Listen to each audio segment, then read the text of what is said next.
All right, ladies and gentlemen, we're on the home stretch. Chapter 12, Household Decision Making. So what is household, you might ask? Well, obviously, when a family lives together in a house, that's a household. But really, a household for consumer behavior purposes is any group of people that sometimes make purchase decisions together. So when it's a family that's making up the household, which is probably the majority of them, the family life cycle is a key thing. We've talked about this a little bit in the past, I think. But how we spend money really much varies depending on where we are in a life cycle of family. And that includes non-human family members like pets, of course. Or the whole pet thing is a huge market segment in North America. Back onto the family life cycle thing again. Your traditional family life cycle was you began life as a bachelor or a bachelorette. You got married. You were a young married couple with no kids. Shopping for apartment furnishings and that type of thing. Then you were a couple with young children, and there you're shopping for all kinds of little kiddie supplies.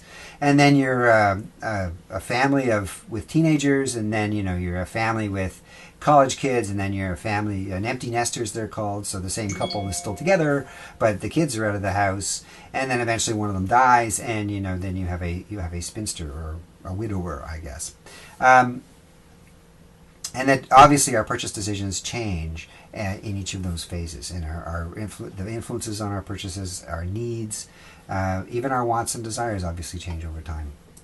That was the traditional, and of course there's a zillion variances on that now, and in fact I think I read somewhere that at least in some places more people are single households, one person households, living alone now than ever before, and I guess that may even be exceeding 50% of the population in some places. So that says something about that whole traditional model and where it's going.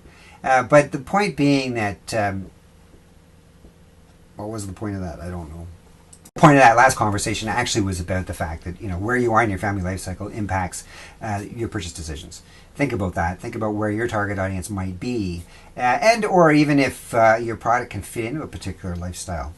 And if demographically you understand that a large portion of your audience is in a particular family life cycle stage, then target that.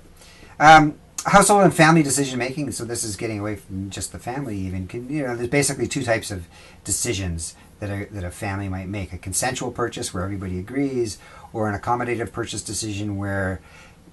The point of that last conversation actually was about the fact that where you are in your family life cycle impacts your purchase decisions. Think about that. Think about where your target audience might be, or even if your product can fit into a particular lifestyle. And if demographically you understand that a large portion of your audience is in a particular family life cycle stage, then target that. There are a bunch of roles and that people can play in a family decision-making process. Some people will initiate the discussion around getting a new car, for instance, or getting a new couch or a new TV. There will be information gatherers. Somebody needs to go out and get the information and maybe bring it back to the dinner table. There are gatekeepers, mom says or dad says. There are influencers that, kids often play an influencer role. There might actually be an actual decision maker, somebody who perhaps controls the checkbook, somebody who will go out and purchase it, a buyer, and a range of things there. And this process or these roles can be quite significant. And it works in a family, it works in a household.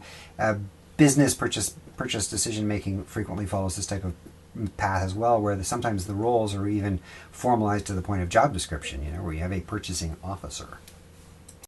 Sort of two types of decision-making responsibility, and sometimes gender plays a role here, depending upon the gender roles in the family. The traditional family would be the mom goes shopping, but and goes and gets groceries. But I think is it 25% or 50%? Anyway, a big chunk in the text talks about men doing it.